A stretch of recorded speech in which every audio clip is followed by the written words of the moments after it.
crime. Hi, I'm Craig from Dynotorque, and this is part 4 of the RX8 build. No. So, RX8, K24, turbo, 8 HP 70 automatic gearbox. Because you're old. Because I'm old, but will be paddle shift, so it's acceptable. That's the plan is to hopefully use the gearbox and it'd be good on this. And I want to also use it on the LS conversion, so this is a bit of a test bed really. So last time, I think... last time... You went and got it painted? Yeah, I think we got it painted. We got it back from paint. I'd wrapped it underneath. Suspension was all back on. Yeah. Like seats were in. I'd carpeted the inside. So I didn't want it raining on Jay, like, you know. Like I know. Dash is all in, all the wire looms back in, oil system sort of partly in. But you've been busy fitting an engine? Yeah, so we've been in between a lot of paid work, we've got an engine in. Yeah, it has been a little bit, to be fair. Yeah, so we have... You've got a lovely red rocker cover, I'll tell you that much. Thanks Jay. No Jay problem. painted that. That is his profession, an official painter. Hey Jay. Depends who's asking. Well, yeah. Don't ask him to do calipers. Or anything. So, K24, K20 cams, EP3 or something. Just they're not particularly fancy ones, but they're better than the K24 ones. 50 degree variator, which supposedly helps as well, but I don't know. 2876 turbo. 2876 turbo, yeah. Garrett, electric wastegate, controlled via the Emerald ECU. So I think a lot of that would have been over anyway, but most of it's in now and sort of fitted. All the oiling system's done. So we're going to talk about the oiling system? Yeah, I think we should. You're so mad about it. So last week we come to get it running. We've got this fancy oil filter housing, which basically has got a visible top on, so you can see what's going on in there, if there's any goodies in your oil. And you can put a bit of pressure on it, blow it down and see what's left in your oil, if there's any particles. And obviously you can see oil pressure. So, cranked it over. I've got an oil pressure gauge obviously going to the ECU and stuff like that, so that's all there. Cranked it over, no oil pressure, like nothing. So that was really strange, and I wasn't sure, I don't know much about these engines. I thought I must have missed something, you know, I've missed something, so... You said there was a bung or something you had to put in the when block. you take the balance shaft at the bottom of the K24, there's a... it's obviously oiled from the gallery into the balance shaft, and you have to block it off. I thought, I know I've done it, but, you know, when you start doubting yourself. So, all the front suspension back out, sump off, bolts there, so hadn't forgot it. Put it all back in, put the suspension back in, noticed that I'd left the windish tray out the engine because I took it out and cleaned it and stood it up. And that's what you get for working at like 8 o'clock on a Friday night. So we're now into Saturday, so I've had all the engine, all the bottom off again, all the suspension back out again, messing around, so we're like, can't really work out what's going on. So went through everything and just thinking, I don't understand this. So went through the oil system, and we have a oil takeoff on the engine, obviously from a remote filter. From Torques UK, who I've had a lot of stuff over the years. And on the... Shut up. 50 life. On the oil filter takeoff, there's in and out engraved on it. So of course, out is out from the engine's housing, in is back in. Cracked pipes, in is actually out and out is in. It's basically, it's marked up wrong. So the out that should be out from the engine to here, to the in, isn't. And when you look at the actual casting, you can work out how it works, and it's back to front. And I've just put the pipes on as they're set shown on into the writing on it. So, plumbed it back the other way around, everything's fine, got oil pressure, everything's good. So 2 days wasted. So contacted them and said, these are back to front. And they said, no, out goes to out on this and in goes to in. I said, well, surely out is out on the engine, in is back in. And they assured me that's not how it works. So if you're buying one and put one on, check, because that, you know, had I just started the engine and thought it'll be fine, I would have grenaded the engine. So I was very, very angry about that. And they just still grumpy now about a week and a half later. They basically just told me that in isn't in, and out isn't out, and you know, and that's how it is. Tough. So pretty disappointed. You can't ring anybody, you can't talk to anybody. There's no phone number. They're not interested. They won't return calls. So next time I'll just buy one from China like I should in the first place, which is probably where it's from anyway. Anyway, let's get on past that. So we now have oil pressure and it runs. You better show us it running. Yeah, it runs, and we've done a bit of messing around with the gearbox controller. So we've had the, I was waiting for the oil.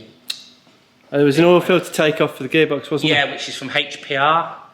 The one I ordered for the gearbox was a BMW one. I didn't realise the Jaguar one. It looks identical, but the ports are different heights. So I messed around, machined it in the lathe and got it all to fit. And it sort of worked okay. And I'm dropped a message saying the Jag one's different. And basically they've remade it now to fit a Jaguar as well and posted one out free of charge. Have you got it to show the people? Look. It's on the car. Oh right, have you got the other one? No, it's it's in the cupboard, but we could put it up in the air and show you. Yeah. So that's the oil cooler takeoff there. Okay. Which basically just converts the output. It normally has like a little heat exchanger set up on it into the radiator. I know about those. They're best thrown away, aren't they? Yeah. Well, I don't know much about this gearbox on track. I believe they get quite hot. Right. So I did have an oil cooler on it, which every time I looked at it, I thought, oh, that looks rubbish. Because I'd used the original RX8 one and I just thought it don't look good enough. So those lines basically come round to. No, it just seems like a very bad idea having water and oil going together. Yeah. As I found on my Mercedes, which now has a scrap gearbox. Yeah. Perfect. So I've gone for a bigger oil cooler and made like a nice support for it. So, and that's in as good an airflow as I can get. It's good size, that. Yes, that's the original RX8 thermostat one for the engine, power steering, intercooler. Let me whiz around here. Lots of coolers everywhere and stuff. Yeah. So that's all piped up, and hopefully temps will be in control. I mean, we'll see. Yeah, one way to find out. Yeah, I don't know. I know DCT boxes can run very hot. I don't think these are quite as bad, particularly if you don't do a lot of slip. So there's your adapter plate bolted in. Yep, that's nice. all That in. is. Some been on a few times. Flex plate is it called on this? In and nice. No, adapter drive plate. Yeah. So, oh, new exhaust. Is that a new? I suppose it is. Isn't it? There you go. Knocked up a quick exhaust. It's quite straight on this. It wasn't too bad to do. So I've got big box at the front, big box here, and then we're going to come out. Pipe out there. I need to get a bump on to do that. Nice. So that's all done. That was quite straight. So underneath, we're basically done then. I think so. If it works. I've got a bolt for your braces up and that, but emergency part release is all done. Gearbox mounts, engine mounts. Okay. So that's all done.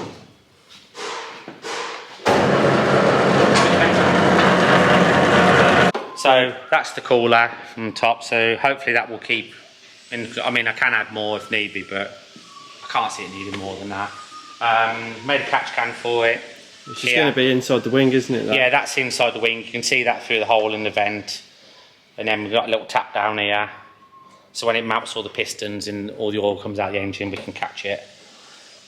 Just put 2 breathers onto the top of there, which seems to be the done thing on these Hondas. I don't know how much they need or what, but I know my experience in the past is if you put really good breathers on, they tend to not build pressure.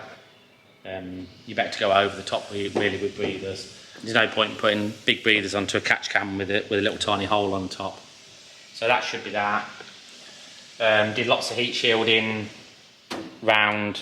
It's got the main air intake here through the bumper into this area here. I was going to try and bring this round and into the front and all that, but it seems easy to just put the air back into there. Yeah. That's all heat shielded down to try and get the air out and through there. Did you fix the vibration in this? No, I've got to do something. I've got to do that because it vibrates quite badly. Yeah. But unfortunately, the oil pressure issues took all my spare time. What else?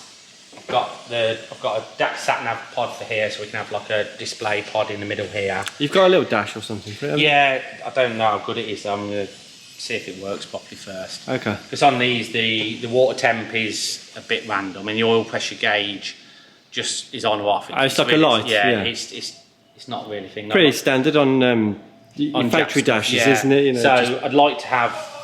I mean, I've got fuel pressure reading, oil pressure. These sensors do oil pressure and temp.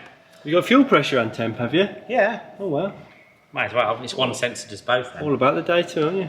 So it'd be nice to have the data so I can at least look at it. You know, you don't want to watch it all the time, but it's nice to have it. Particularly if you've got an issue.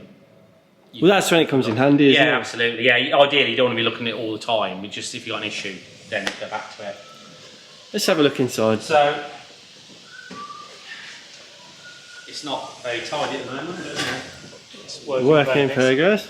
So this is your, is it Turbo-Lamic? Turbo-Lamic ECU.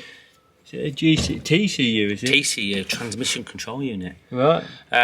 So that basically controls the gearbox. This is a BMW shifter. It's actually a temporary one. I've got a DCT one coming, which is a bit funkier.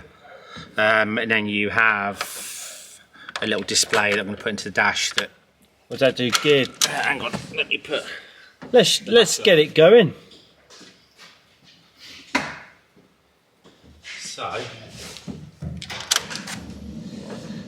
basically, that gives you read that one. Oil temps and what gear you're in and what program you're in. Because you've got an 8-way switch for here.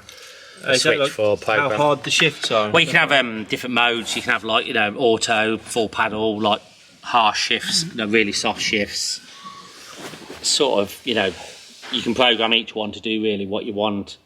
I mean, within reason, I'll probably have it just auto for just getting about, and then I've got some auto carpets. Yeah, man.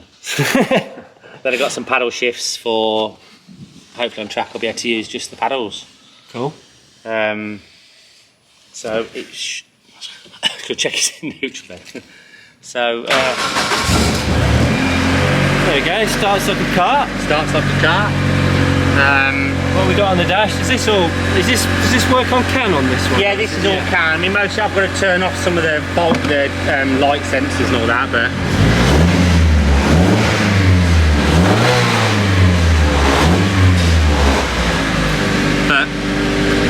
All sort of works, so very happy. That's good. Can we make the wheels go around just to prove that it might work? I think so. So what do you do that end? They're not actually done up, the wheels all loose that, but you get an idea. Yeah, yeah. So in theory, unlock.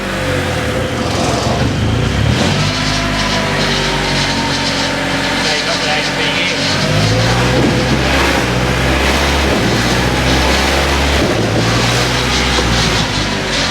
Well, it works better than a DCT. Well, yeah. Then I expect too soon. Oh, is that it? Did it work? That's it, yeah. Oh, right, no problem then. So, go on, turn it off, we won't be able to hear you. There it is. I mean, we've literally put, gone through, put like a, it comes pretty much. Is that as it is, out the box, no messing? Almost. We have to put in what shifter it is. Right. And this is, I think I bought the wrong shift. Well, technically it's the right shifter, but the DCT one actually works better. So you've got a DCT. I'm going to buy the DCT one just because it's easier. Although that does sort of work. But you've got like a separate button on this and that. But the other one, you can just move it. So one of my mates, the guy actually that bought the engine off for the MX-5, Lawrence, has got one of his boxes in this engine in MX-5, and he's got his running already. So we had a little bit of time last night just on the logging in and doing a few little settings. So it sort of works. I mean, hopefully I've got a little bit of tidying up to do in here, sort some wiring out. Have you got paddles yet, or have you? I've got them. I haven't had a chance to do them. So paddles got it. It's all wired ready. All the wires are running. It's sort of there. Just need a bit of time really to. Let's see. No, that's not the CAN. I've got. You've got the classic Emerald K6 there, as powers everything around here. Wow, as you can see, it works. It does that. And they always work good for me. So, and I like what I like. If any issues, it gets fixed or gets sorted. There's a man who can fix it. And it does everything. I mean, people think they're very basic and do it, but they do way more than people think. They do a lot more than actually is. They do more than they tell you as well. There's stuff that's like hidden, or not hidden, but you go ask for it. Yeah, and if you need it, so things like the wastegate control we can now do. All the throttle body fly-by-wire, canvas for the dash. And it's quite important. This is supposedly, going to control the wastegate without a box in between, isn't it? It's going to drive it straight out the ECU. No. So I bought this little display I was going to put in there. It's just, they're really cheap, like eBay things, but I don't know. Well, I'll see what it looks like. I'll see what it looks like, yeah. The problem is I don't necessarily, I don't want to change the dash because I really like just the analog needles and that. I like real dashes too. But I'd like a display just to give oil pressure, water temp, probably fuel pressure. I only need 3 or 4 outputs, so that might do just the job. If not, I'll look at other options and see what's. There's no point in spending £1,000 on a name dash to use 4 sensors. But all the information from the oil pressure, the fuel pressure, temps, everything is already into the ECU on canvas, so the information's all there. Yeah. So I haven't got to add extra sensors for extra gauges. It's all there. So the other choice is maybe some spar gauges, the dual ones, and maybe output from the Emerald. Try and get them to output the information we want. I mean, you can get a little CAN display, can't you? But they're so small. Yeah, and you know, and then like they're hard to read at that distance. You know, particularly when you go like concentrating. Yeah. No, it is a thing. You know, I used to have the BMW with the little gate displaying the steering wheel. Yeah. But it's really hard to read because the focus you know, as you get older, your eyes don't focus as well. So that was difficult. But I think the rest of it. Got a little, that's emergency park thing, so we can use that to put it into park if the battery goes flat, or also get it out of park. And most importantly, in less than 1 month, we've got a trade day at Blyton. We have. And we're not cancelling this one? No, I have cancelled at least 2. The 2 before, so I just didn't have time and been busy with customers' jobs and stuff. So we'll be at Blyton 14th, I think, of July. I thought it was 20th. Nah, it's 14th. Okay, Gaz, can you do me some paintwork, please? Yeah, come on, Gaz. So, as you can see, there's no doors or Gaz, who might be in the middle of a move. Yeah, he's you know, he's trying to blag it that he's in the middle of moving units, and there's a little excuse, but yeah, I think without doors and wings and stuff like that, it might be. I think I've got a spare pair of wings, but no doors. Anyway, we're going. He'll get it done. We're going to Blyton. It'll be fine. And hopefully it'll work and be perfect. Yeah. You better say goodbye then, and we'll see you. We might do a little update before we put it on the trailer, you know, or when you go to the dyno. Yeah, I mean, hopefully, I'm going to try and get it on its wheels today, tonight, whatever, maybe tomorrow. So if I can get it on its wheels, get a geometry all set up, and go and drive it, maybe. That'd be nice. You know, I think it's drivable. Hopefully. Yeah. Right. Well. Until next time then. See you later.